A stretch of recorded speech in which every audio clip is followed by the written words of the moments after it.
کہ 9 مئی کے حوالے سے جتنا بڑا ہوا نکالا، چاہے یاسمین راشد ہو، چاہے رشید صاحب ہو، محمود الرشید صاحب ہو، چاہے کچھ بھی ہو، چیمہ صاحب، عمر چیمہ صاحب، جتنے بھی افراد اندر ہیں نا، ان سب کے کیسز میں سے ہوا نکل، یعنی کہ یہ تو کیس ہی عجیب و غریب قسم کا ہے. تو ریاست کا ہے کچھ نہیں، تو کیا کہنا، وہ ڈیلے ٹیکٹکس ہیں اور کیا ہے. تو بہرحال انہوں نے یہ کہا ہے. اب آؤں ذرا میں تھوڑا ذوالفقار صاحب کے متعلق آپ کو بتا دوں کہ ذوالفقار نقوی صاحب جو ہیں تو وہ سیفر کیس میں بھی تھے، جس میں ریاست کے وکیل تھے، اور اس میں عمران خان صاحب باعزت بری ہیں. اس کے علاوہ توشہ خانہ 2 میں بھی یہ پیش ہوئے. تو کہا جا رہا ہے کہ 2 لاکھ فی کس انہوں نے فیس لینی ہے، بلکہ اس سے زیادہ ہی ہوگی، مگر بات کروڑوں کی فیس کی ہے جو ان کو دیے جانے ہیں میرے اور آپ کے پیسے سے. حالانکہ میری خواہش نہیں ہے کہ ریاست اس کیس کو اس طریقے سے لڑے، لیکن میرے ٹیکس کا پیسہ میری اجازت کے بغیر جا رہا ہے. اوکے ٹھیک ہے. میرا فواد چودھری صاحب نے تو 55 کروڑ روپے تک کا کہا ہے کہ حکومت نے عمران خان صاحب اور بشرا بی بی کے کیسز کے حوالے سے 55 کروڑ روپے لگائے ہیں. لیکن اس سلسلے میں دوسری جو پیش رفت ہے وہ ہے باقاعدہ طور پر شیخ وقاص اکرم صاحب کی جانب سے، کیونکہ بات آ گئی ہے ان صاحب کی، فواد چودھری صاحب کی. تو شیخ وقاص اکرم صاحب نے باقاعدہ طور پر درخواست دائر کر دی جی، ہر جانے کا نوٹس بھیجا جی، 1 ارب روپے کا ہر جانے کا نوٹس بھیجا فواد چودھری صاحب کو جی. اور انہوں نے کہا فواد چودھری صاحب 14 دن کے اندر عوامی طور پر مجھ سے معافی مانگے، اور شیخ وقاص اکرم نے جھوٹے بے بنیاد توہین آمیز پیغامات میڈیا پر نشر کروائے ہیں جی. اس بنا پر انہوں نے نوٹس بھیجا فواد چودھری صاحب کو. انہوں نے کہا اپنے official social media accounts x اور مختلف یوٹیوب چینلز پر شیخ وقاص کے بارے میں بے بنیاد اور جھوٹے الزامات عائد کیے ہیں جی. آپ نے کہا ہے کہ شیخ وقاص اکرم نے سیاسی نقصان پہنچایا، اربوں کی بدعنوانی کی ہے جی. اس سلسلے میں یا تو تفصیل بتائیں یا آپ معافی مانگے، اور الزامات جھوٹے ہیں اور اس کی سیاسی ساکھ و عوامی حیثیت کو شدید نقصان پہنچے. باقاعدہ طور پر شیخ وقاص اکرم نے فواد چودھری صاحب کو جسے کہتے ہیں پکڑ لیا. انہوں نے کہا جی یا تو الزامات کو ثابت کریں یا ہمارے پاس آپ ایویڈنس کے ساتھ آئیں، ان تمام چیزوں کے ساتھ. ادھر سلمان اکرم راجہ صاحب کی جو ATC نے جو ان کی ضمانت کینسل کی تھی، وارنٹ جاری کیے تھے، آج ہائی کورٹ نے معطل کر دیے جی. اور وہ سلمان اکرم راجہ بہارا کہتے ہیں خوف پھیلانے اور ہراساں کرنے کے لیے یہ حربے استعمال کیے جا رہے ہیں. ان کو بھی 26 نومبر کی ساری دنیا جانتی ہے کہ لاہور کے مال روڈ کے اوپر وہ تھے، وہ بتا رہے تھے کہ کیسے خالی ہے سارا.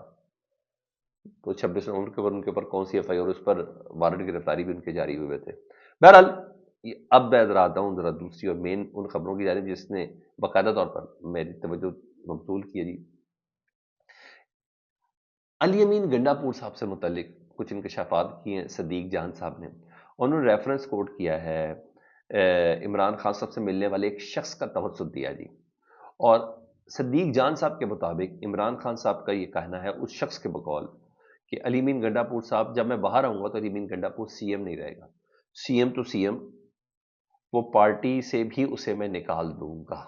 یہ انہوں نے انکشاف کیا. خیر میں نے وہ پورا ولاگ دیکھا جس پہ آفتاب اقبال صاحب صدیق جان سے بات کریں تو صدیق جان صاحب نے بتایا، انہوں نے سب سے پہلے الزام لگایا کہ PTI کی جتنی قیادت ہے کیا تو کمپرومائزڈ ہے، یا ڈری بھی ہے، گھبرائی ہوئی ہے، یا وسیع تر مفاد میں فیصلے کر رہی ہے.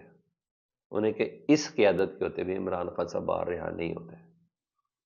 پھر انہوں نے علی امین گنڈا پور کی پوری ٹائم لائن دی ہے، 5 اکتوبر کی، 24 نومبر کی، ساری ٹائم لائن انہوں نے دی ہے. انہوں نے بتایا کہ کس طریقے سے ایجنسیوں کے بندوں نے MPS تک کو آواز دے دی تھی کہ یہ اس دن صدیق جان اور علی امین گنڈا پور صاحب آئیں گے، اور پہنچنے سے پہلے KP کے ہاؤس میں چلے جائیں گے. یعنی پہلے انہوں نے مکمل طور پر ایک FIR چارج کی ہے صدیق جان صاحب نے، اور اس سے ثابت یہ کرنے کی کوشش کیا ہے کہ علی امین گنڈا پور صاحب پاکستان تحریک انصاف کے اندر ایک مول ہے، ایک غدار ہے، اور ان کی وجہ سے اب تک عمران خان صاحب باہر نہیں آ سکے. ساتھ ساتھ صدیق جان صاحب نے ایک بات کی جو مجھے بہت دل کو بھی لگی، وہ تھا کہ جب تک پاکستان تحریک انصاف کی قیادت عمران خان صاحب کی فیملی کے سپورٹ نہیں آتی، علیمہ خان صاحب کے سپورٹ نہیں آتی، یہ آفتاب اقبال صاحب نے کہا تھا، تب اگر وہ آ جائے تو 1 مہینے کے اندر اندر عمران خان صاحب رہا ہو سکتے ہیں. کہ باقی جتنی کیا جس پہ عمران خان صاحب اعتبار کرتے ہیں وہ کہیں نہ کہیں کمپرومائز ہو جاتا ہے. رہی بات علی امین گنڈا پور کو اس موقع پر پارٹی سے نہ نکالنے کی یا CM سے نکالنے کی، جو ان کا متبادل ہوگا وہ کس حد تک کمپرومائز ہوگا، اس پہ تھوڑا انتظار اور ویٹ ہو رہا ہے. میں اس کی یہ انکشاف ہے میرے لیے بہت بڑا کہ بھائی کمپرومائز تو صحیح، وکٹ کی دونوں طرف کھیلنا تو صحیح، لیکن بالکل مول اور کردار کا نہ کردار لینا، یہ میرے لیے خبر تھی۔ تو میں نے کہا یہ خبر میں آپ کے ساتھ ضرور شیئر کروں۔ میں نے پورا تقریباً آلموسٹ 40 منٹ کا وہ پوڈ کاسٹ ہے وہ میں نے سنا ہے۔ تو سننے کے بعد میں نے یہ نتیجہ اخذ کیا ہے کہ اس وقت عمران خان صاحب میں جیل میں رہنے کا جو وجہ ہے، جس میں اگر ایک شخص کی بات کی جائے اس میں علی امین گڈا پور ٹاپ آف دی لسٹ ہے، ادروائز پی ٹی آئی کی جو باہر کی قیادت ہے وہ کمپرومائز ہے۔ میں پارشلی اس میں بہت سی چیزوں سے اتفاق کرتا ہوں۔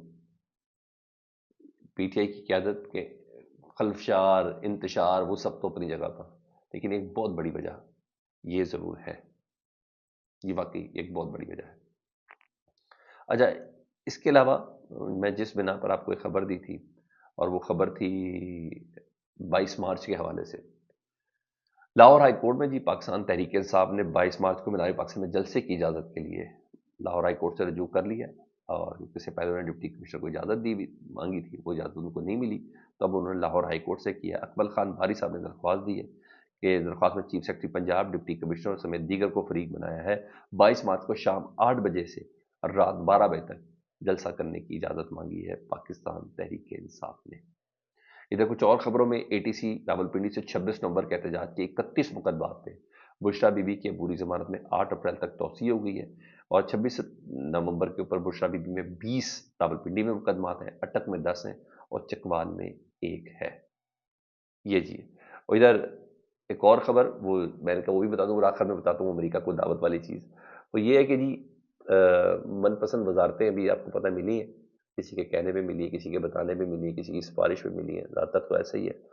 اس ٹائم خبر یہ چل رہی ہے کہ جی اب بنگلوں اور گاڑیوں کا مسئلہ پڑ گیا جی، اور نئے وزراء منسٹر انکلیو میں بنگلوں کی الاٹمنٹ کے بعد سرکاری گاڑیوں کی تقسیم اس وقت مسئلہ بنی ہوئی ہے۔ لو ماڈل کی گاڑیاں لینے سے ان وزراء نے انکار کر دیا ہے، اور شہباز شریف صاحب نے خواجہ سعد رفیق کی سربراہی میں ایک کمیٹی قائم کی ہے جو 30 نئی گاڑیوں کی خریداری کو دیکھے گی۔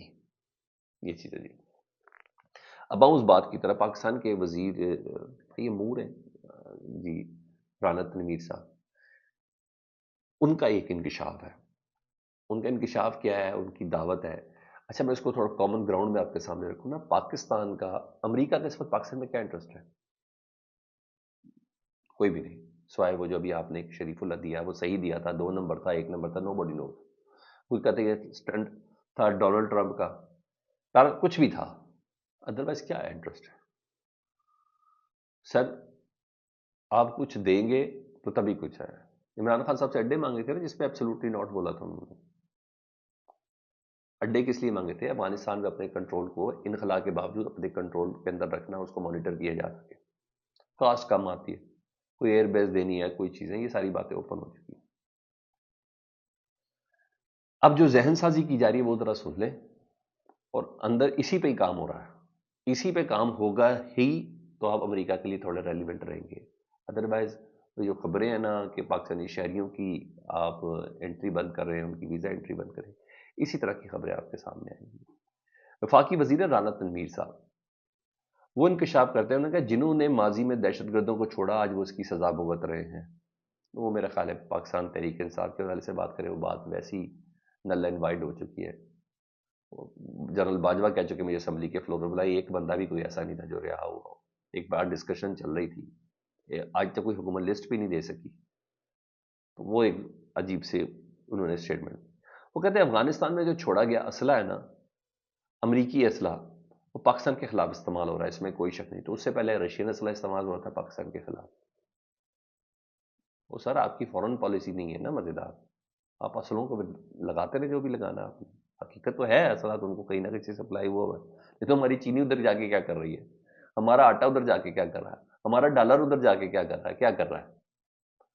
کنٹرول اپنا پیدا کریں گے۔ اسمگل ہو کے کہاں سے آ رہی ہیں چیزیں؟ بارڈر پہ کون تعینات ہے؟ مجھے بتا دیں کس کی ریٹ ہے، کون سی حکومت ہے؟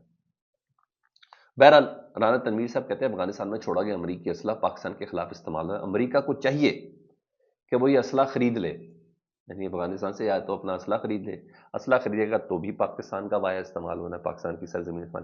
وہ جتنے بھی 2-2.5 لاکھ اس وقت افغانی ہیں پاکستان میں ہے نا، جنہوں نے طالبان دور میں امریکہ کی مدد کی ہے، وہ سارے پاکستان کے اندر ٹھہرے ہوئے ہیں، ان کی بھی کلیئرنس ہونی ہے۔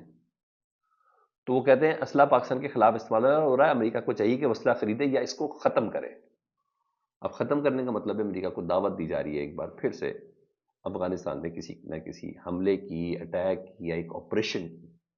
اس آپریشن کے لیے گراؤنڈ جو ہے وہ پاکستان فراہم کر سکتا ہے۔ مجھے ایسا لگتا ہے کہ یہ ایک ذہن سازی ہے۔ باقی آپ کو کیا لگتا ہے؟ آپ مجھے فیڈ بیک میں ضرور بتائیے گا۔ اللہم صلی علی محمد و آل محمد۔